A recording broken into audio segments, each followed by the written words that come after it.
আজকে আমরা যে কবিতাটা এক্সপ্লেনেশন করব সেটা হচ্ছে the solitary reaper by William Watson. আমরা জানি উইলিয়াম ওয়াটসন একজন রোম্যান্টিক কবি। তিনি হচ্ছেন রোম্যান্টিক জগতের বা রোম্যান্টিক কবিতার জনক বলা যায়।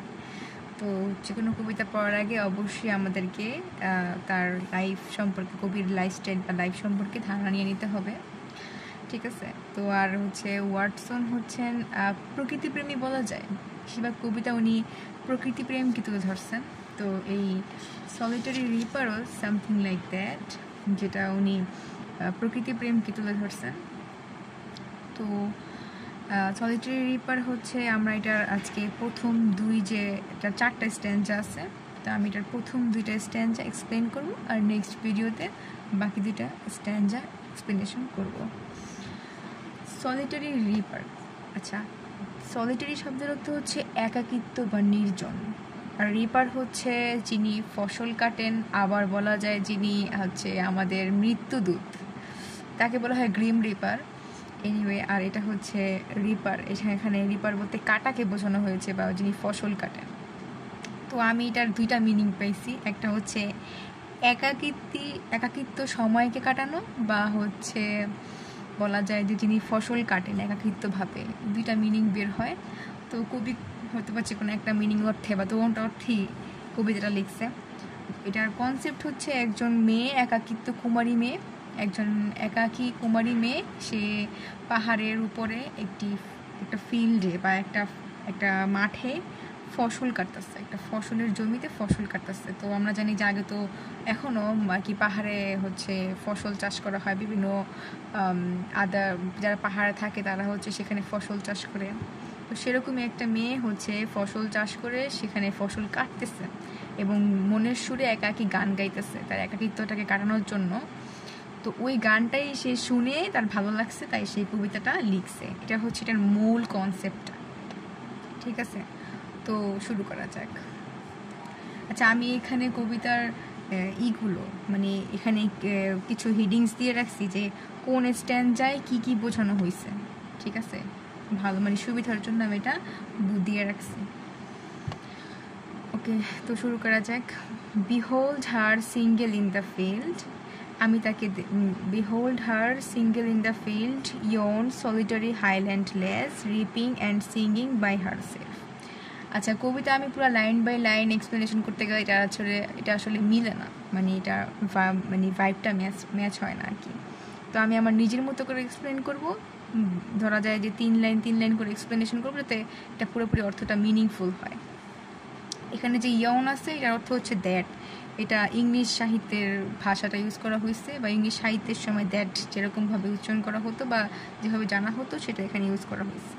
আর লেস শব্দের অর্থ হচ্ছে গার্ল। ওকে, প্রথম 3 লাইনে বলা হয়েছে যে কবি তাকে একাকী একটি ফসলের মাঠে দেখতে পেল, ঠিক আছে?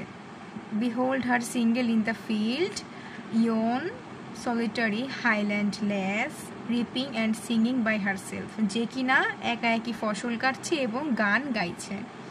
Stop here or gently pass, এখানে থামো বা আস্তে আস্তে বা জেন্টালি যাও।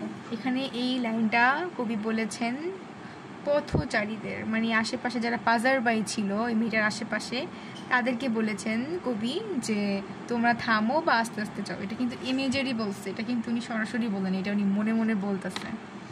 Alone she cuts and binds the grain, সে একাই কাটছে এবং ফসলগুলোকে বাঁধছে। কাইটা আসলে ফসল তো বাঁধা লাগে, সেটা আর কি বাঁধতেছে। And sings a melancholy strain, এবং সে মেলানকলি শব্দের অর্থ হচ্ছে দুঃখের একটা সুর, স্ট্রেইন মানে হচ্ছে সুর বা তাল। সে দুঃখের সুরে গান গাইছে, তার গানটা কিন্তু ছিল দুঃখের। O listen for the valley profound is overflowing with the sound. আচ্ছা, আর তার এই দুঃখের সুরের গানে এই গভীর উপত্যকা বা এই গভীর পাহাড়টা ওভারফ্লো মানে হচ্ছে ঝর্ণার মতো তার শব্দটা আর কি হচ্ছে হচ্ছে, মানে ঝর্ণা যেরকম পানি পড়ে পাহাড় থেকে সেভাবেই তার শব্দটা মানে সব জায়গায় ওভারফ্লো হইতেছে। সে তার আওয়াজকে, তার সাউন্ডকে, ওই মেয়ের সুরকে এই ওভারফ্লো মানে ঝর্ণার সাথে তুলনা করছে। সেকেন্ড স্ট্যান্ডাতে আচ্ছা এখানে কিন্তু হু অ্যান্ড হোয়ার আসলে কে গান গাইছে এবং কোথায় গাইছে এই ফার্স্ট স্ট্যান্ডায় সেটাই এক্সপ্লেন করা হয়েছে। সেকেন্ড স্ট্যান্ডায় no nightingale did ever chant more welcome notes to weary bands of travelers in some shady hunt among the Arabian sands। আচ্ছা এখানে নাইটিঙ্গেল একটা পাখির নাম, যেটাকে বাংলার নাম হচ্ছে পাপিয়া। আচ্ছা এই পাখিটা হচ্ছে ইউরোপ কান্ট্রির পাখি, সব দেশেই মোটামুটি পাওয়া যায়। তো এই পাখিটা যেভাবে গান গায় তার থেকেও সুন্দর গান এই মেয়েটার। এই লাইনগুলো দ্বারা এটা বোঝানো হয়েছে যে এই নাইটিঙ্গেল পাখি যখন ওই যে আরবের মরুভূমিতে যারা ট্রাভেল করে তারা যখন তাদের গন্তব্যে পৌঁছায় তখন এই নাইটিঙ্গেল পাখি যেভাবে তাদেরকে গান গেয়ে আমন্ত্রণ জানায়, যে সুরে, যে মধুর সুরে, তার থেকেও বেশি সুন্দর সুর এই মেয়ের গানের। কবি এখানে তার সৌন্দর্যটাকে ফুটিয়ে তুলছে যে তার গানের সৌন্দর্যটা কীরকম। A voice so thrilling never was heard। আচ্ছা এখানে কিন্তু নেভার সংক্ষেপে লেখা হয়েছে অ্যাপোস্ট্রফি দিয়ে।